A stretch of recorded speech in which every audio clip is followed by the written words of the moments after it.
Hello everyone, this video is in response to this request for a video offering guidance to safely raise the Kundalini, open the third eye, remember dreams, and know what your light language is saying. This is an excellent request, thank you. So let's look at raising the Kundalini safely first. Raising the Kundalini safely is all about going with the flow, maintaining a disposition of Bhakti, of loving awareness, and of not forcing anything. When we do our sacred secretion or super consciousness awakening practices, specifically when the moon is in our sun sign, we automatically encourage the upward flow of Kundalini energy, which can consequently unlock the hidden realms of our subconscious mind and lead to enhanced memory recall and the ability to remember our dreams. The sacred secretion and Kundalini energy are part and parcel. You can't have one without the other.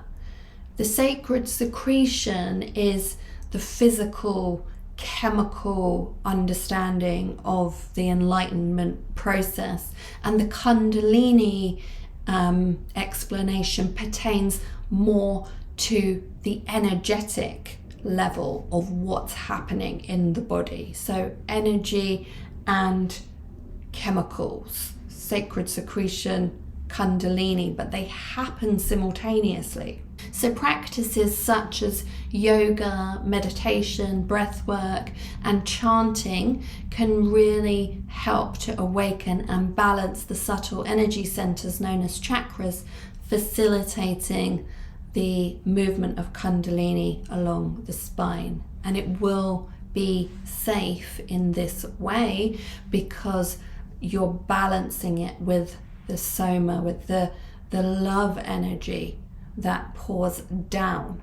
If you try and make it all about ego and desire, and you do lots of vigorous Kundalini yoga exercises that involve a lot of fast, hard convulsing of the spine and the lower chakras, or a lot of the breath of fire, without the Bhakti, without the meditation exercises coming in as well, you're going to get an imbalance. And that, I believe, is what people refer to when they say opening the Kundalini in an unsafe way, because that can actually bring things to the surface which you won't be ready to face, or which might be really jarring for you to face. And when then realities start changing because of big dramatic shifts in the body, there can be this like sense of disconnect between how can I be doing all of this great work, but then, you know, be experiencing all of this pain and all of these unearthed traumas and memories, or even things that we're completely like unaware of, can wreak havoc in the body. So we really want to work on it being like an inclusive, loving process. And that's why when people do practical Christianity, so not just Christianity in the sense that we're used to, but the mystic Christians and the truth unity Christians are all about the practice of Christianity. So by singing and worshipping and being thankful, we build love, we build oxytocin, which is a catalyst for the downpouring of soma and the Christ oil multiplication, which automatically helps the Kundalini to rise. But if we focus more on pushing up from the bottom without that balance of love, that's when things can get a little bit uncomfortable or a little bit harder to process. Although it's not really unsafe per se, in my personal opinion, but I do believe that this is what people mean, and when the symptoms become too much too soon, there's no need to rush it at all. It can only help us to take our time and to let the dust settle as we go along. So now let's move on to third eye opening. As Kundalini energy rises and CSF or Christ oil multiplies and foams, it stimulates the activation of the pineal gland and pineal metabolism, often referred to as the third eye. So again, the sacred secretion practices laid out on chapter 33 of the God Design and in the course Super Consciousness Awakening and in the Sacred Secretion book as well, and on many other videos on this channel, are modalities for helping to open the third eye. Specifically, I did a video not that long ago about the mirror tritaka, or the mirror exercise that will help to stimulate the third eye and pineal metabolism. The pineal gland is known as the seat of intuition and spiritual insight, as well as the gateway to the dream realm. When the climax of the sacred secretion happens, the body has more DMT, dimethyltryptamine, available, and therefore our dreams and our waking visions become more memorable and more vivid. Also, the lymphatic system, which includes CSF or Christ oil, is again our lens between the visible and invisible realms. So by juice fasting, or doing the practice known as the Daniel fast, we're promoting a crystal or crystal clear third eye lens centered in the third CSF ventricle.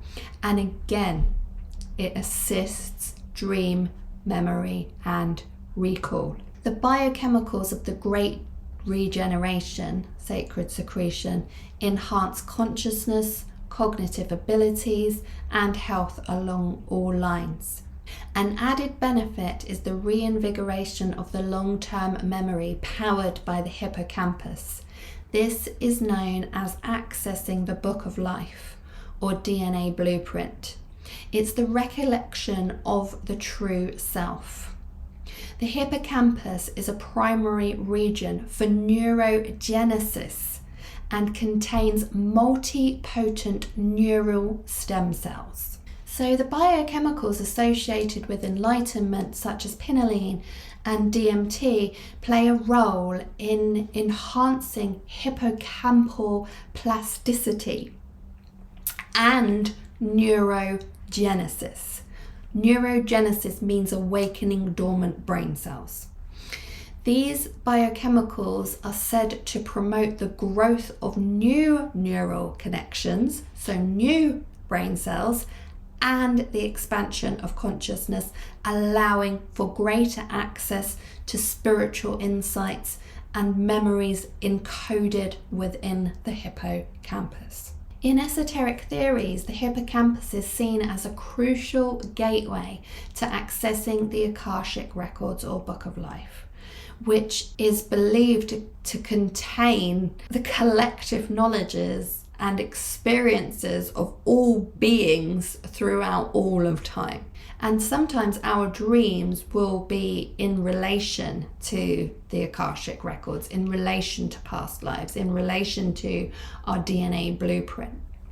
So on a practical note, your cells, your self, your cell pH responds to your central voice.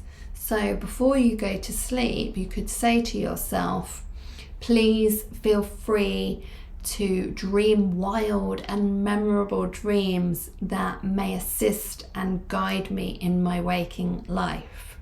And I do genuinely do this quite often, especially when I need clarity on something, and it always helps. I did it a lot whilst I was writing Elevation, and I had drops coming through that lymph system all the time.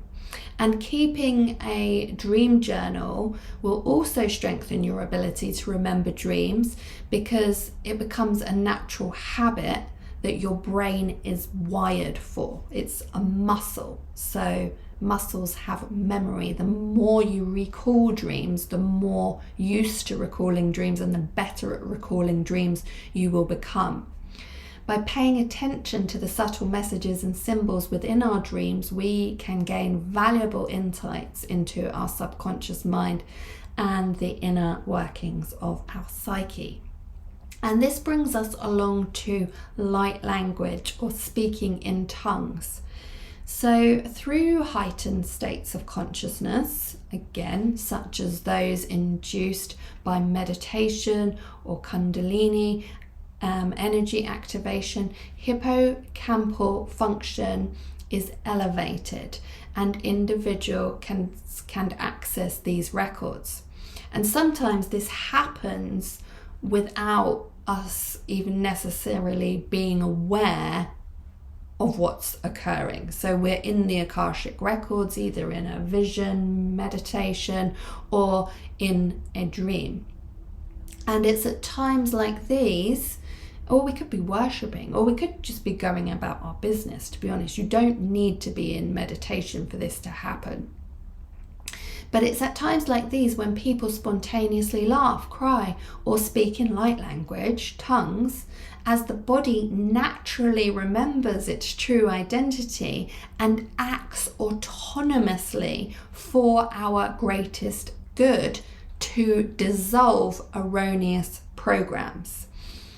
In the same way that crying releases endorphins and other deep healing chemicals, these spontaneous episodes of spirit, like speaking in tongues, allow us to evacuate trauma, illusions, toxins, and imprints of all kinds. This is nature's way of healing us, of cleansing us, of renewing and regenerating us. So all of these things we should be welcoming and accepting. Speaking in light language is also viewed as a means for channeling intuitive insights or divine mind, as you might know. And again, this can be triggered by the stimulation of the pineal gland and its secretions. When it comes to interpreting the messages conveyed while you're speaking, it's worth bearing in mind that speaking in tongues usually involves symbolic and energetic communications with frequencies that are higher than conventional linguistics. In other words, we're probably seeing or speaking in metaphors and prose. And sounds and syllables uttered at these times, of course, carry vibrational frequencies and energetic signatures that supersede human understanding a lot of the time. So attempting to understand what's being said is a deeply personal process, and it requires a shift in our perception. So on a practical note, you could try using your central voice to help you decode your divine downloads, just simply by putting your hands together at your heart center and saying, "True Source Love, what are you trying to show me through these divine revelations? If there's something I ought to know, please show me. I surrender to witnessing all messages and synchronicities in my everyday life. Please open my ears to hear and open my eyes to see. Thank you." Remember, the spiritual journey is sacred and deeply personal. So we must approach it with patience, humility, and reverence, and trust in the transformative power of true source love, the creative source, essence, God. You are a child of perfect light and love, born from love light and made of love light. Love light is your true identity, your I amness, and you have the authority to deny and transmute all illusions of untruth. So by transmuting and letting go and dissolving any untruths, you automatically glean what truths are coming from those divine downloads in those blissful, enlightening moments. So I hope that this video has shed a little light. If there's something specific you'd like me to go into, again, please do comment below. Thank you for watching, and as always, the links to my books, courses, and other resources such as my website, yoga app, etc. are all in the description box below this video. May divine love manifest itself in you all, always and in all ways. Namaste.